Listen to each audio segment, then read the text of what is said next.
Good morning, New Beginnings Church. Happy Wednesday and welcome to this midweek devotion. We are 11 days into our 21 days of prayer and fasting, and we are in chapter 11 of the book of John.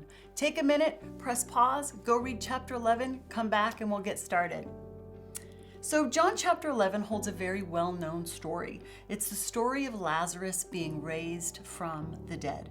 Lazarus and his sisters, Mary and Martha, were very good friends of Jesus. It's likely that when Jesus would travel to Jerusalem for the feasts, he would stop in at Bethany and possibly spend the night. It was only 2 miles away from Jerusalem.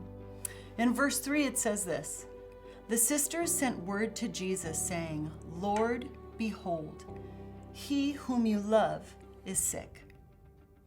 So this particular phrasing is how John actually describes himself several times. At the Last Supper, for example, it says, "There was leaning on Jesus' chest one of his disciples, whom Jesus loved."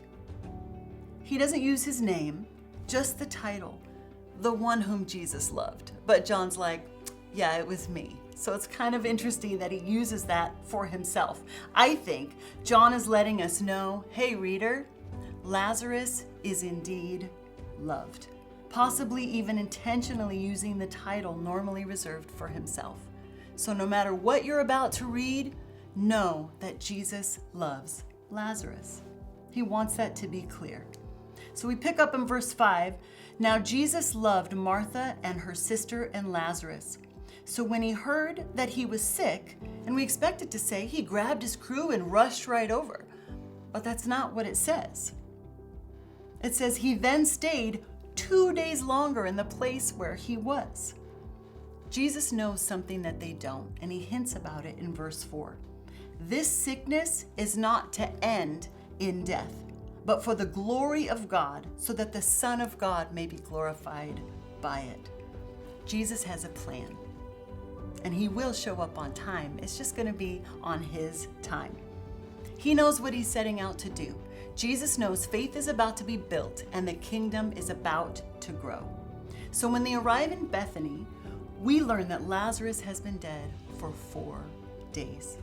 The number of days is given so that we know that he is dead beyond a shadow of a doubt. Jewish tradition at that time taught that a dead body was not truly and finally dead until day 4. The Talmud, which is a source of Jewish tradition, actually taught that the soul hovers around a body for 3 days, trying to get back in.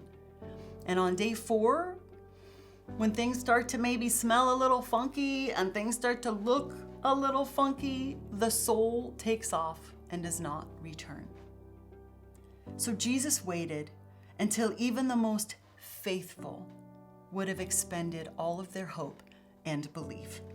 There was no way Lazarus could come back. On day 4, all faith in miracles would have dried up. But wait, look at verse 21 and 22. "Martha then said to Jesus, 'Lord, if you had been here, my brother would not have died.' Even now,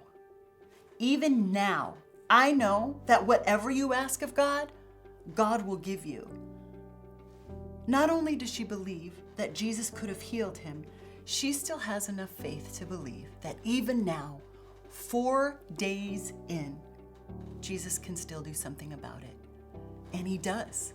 He tells them to roll the stone away. He prays to his Father out loud, and he cries out, "Lazarus, come forth." And the man who had been dead for 4 days, the impossible situation seemingly beyond the reach of the Christ himself, steps out of the tomb. Jesus tells those around him to unbind him from his grave clothes. And Lazarus steps from darkness to light, from death to life, from bondage to freedom. So I have three takeaways for you from this chapter. Number 1, you are one whom Jesus loves. No matter what's going on in your life right now, do not be tempted to believe anything other than you are loved by Jesus. Number 2, Jesus has a plan. You can trust him. He is moving. Jesus will be on time, even if it's not on our timetable. How often do we lose hope before Jesus has a chance to show up? And number 3, believe. Stir up your faith. God is able to do the miraculous, even when the odds are stacked against it. Even if your faith is dried up, Jesus can still show up. Maybe today you feel like you're stuck in a dark place, in a tomb, or maybe you're praying for someone during this fast who has been stuck in a dark place. Today could be your day 4. Today could be your day 4, where Jesus calls you out from the grave by name to step into the light, step into community, to step out of the bondages of sin, addiction, fear, and brokenness, and into the light. I'm going to close with what the angel tells Mary in Luke chapter 1, Mary, the mother of Jesus, because I think it sums it up perfectly. Nothing will be impossible for God. I love you, church. Have a great day and a great week. God bless you.